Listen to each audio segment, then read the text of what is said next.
Bismillahirrahmanirrahim. Assalamualaikum warahmatullahi wabarakatuh. Di sini saya akan merangkum materi tentang IoT Security. Sebelumnya, perkenalkan nama saya Miftahul Janna dengan NIM 60200122082 dari kelas C. Selanjutnya ada kata pengantar. Apa sih itu pengantar? Nah, di sini ada 3 poin. Apa itu security? Jelaskan tujuannya, ada security, dan berikan gambaran sebuah security dalam sistem yang aman. Baik, yang pertama itu pengertian keamanan security dalam IoT. Security atau keamanan dalam adalah upaya, kebijakan, dan mekanisme yang dirancang untuk melindungi sistem, perangkat, jaringan, dan data dari ancaman, gangguan, dan penyalahgunaan.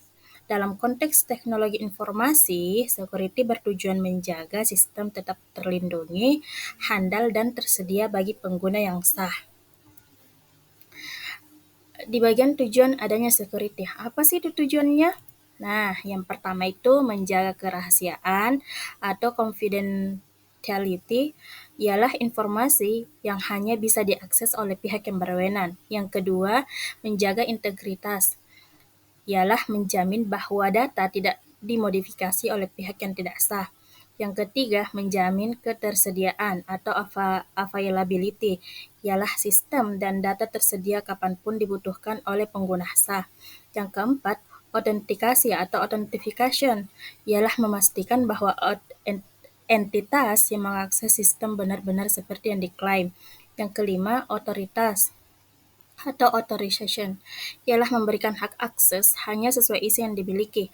Yang keenam, non-repudiation, ialah menjaga atau mencegah pihak tertentu menyangkal bahwa mereka telah melakukan suatu tindakan, misalnya mengirim pesan atau membuat transaksi. Nah, di bagian ancaman umum dalam IoT, ada 5. Yang pertama, denial of service atau DOS, ialah serangan yang menyebabkan pihak yang sah tidak dapat mengakses layanan. Yang kedua, perusakan fisik, ialah merusak fisik secara objek atau objek dalam IoT. Yang ketiga, eavesdropping, ialah serangan pasif yang dapat dilakukan dan penyadapan data pada kanal komunikasi. Yang keempat, ada node capture, ialah penyiram mengekstrak informasi dari node maupun dari infrastruktur lain yang memiliki kemampuan penyimpanan data. Yang kelima, controlling, yaitu di mana penyiram berusaha menyadapkan kontrol terhadap entitas IoT dan mengganggu layanan maupun data dari entitas tersebut. Di bagian tantangan keamanan dalam IoT, apa sih itu? Ialah ada salah satu utama dalam mendorong implementasi Internet of Things secara luas adalah faktor keamanan. Hal disebabkannya karena yang pertama itu IoT merupakan sistem yang kompleks dan majemuk, melibatkan banyak perangkat yang saling terkoneksi serta mampu berkomunikasi dan mengolah data. Yang kedua, banyaknya entitas dan volume data besar yang dipertukarkan antara perangkat menjadikan sistem ini sangat rentan terhadap risiko keamanan. Nah, di bagian isu privasi pada IoT, ialah munculnya IoT, perangkat yang tidak dikonfigurasi dengan baik bisa menjadi celah bagi peretas. Seiring semakin banyaknya perangkat yang saling terhubung dan mengumpulkan data, kontrol terhadap data dan perangkat menjadi semakin sulit, sehingga risiko pelanggaran privasi pun meningkat. Di bagian keamanan data dalam IoT ada 4. Yang pertama itu enkripsi, untuk melindungi data saat transit dan saat diam. Yang kedua, kontrol akses, menentukan siapa yang boleh mengakses data. Yang ketiga, metadata, penting untuk mengerti konteks asal data. Yang keempat, ketersediaan, harus ada jaminan data tidak hilang saat dikumpulkan atau dikirimkan.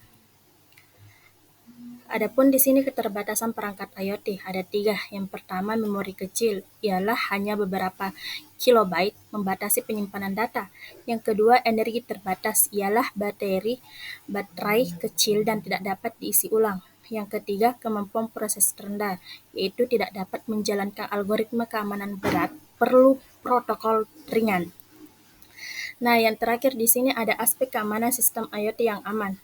Ada beberapa. Yang pertama itu autentikasi atau verifikasi identitas pengguna atau perangkat. Contohnya login dengan username atau password. Yang kedua ada otoritas pemberian hak akses sesuai autentikasi. Contohnya hanya admin yang bisa ubah konfigurasi.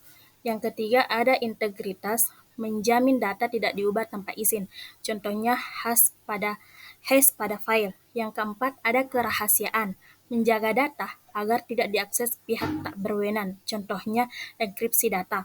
Yang kelima ada non-repudiation, yaitu tidak bisa menyangkal tindakan yang telah dilakukan, contohnya digital signature. Yang keenam ada ketersediaan, yaitu layanan tetap aktif dan dapat diakses, contohnya server cadangan. Yang ketujuh, privasi atau melindungi informasi pribadi pengguna, contohnya kontrol data pribadi. Mungkin sekian dari penjelasan singkat saya. Mohon maaf jika ada kesalahan kata. Billahi taufiq wal hidayah. Wassalamualaikum warahmatullahi wabarakatuh.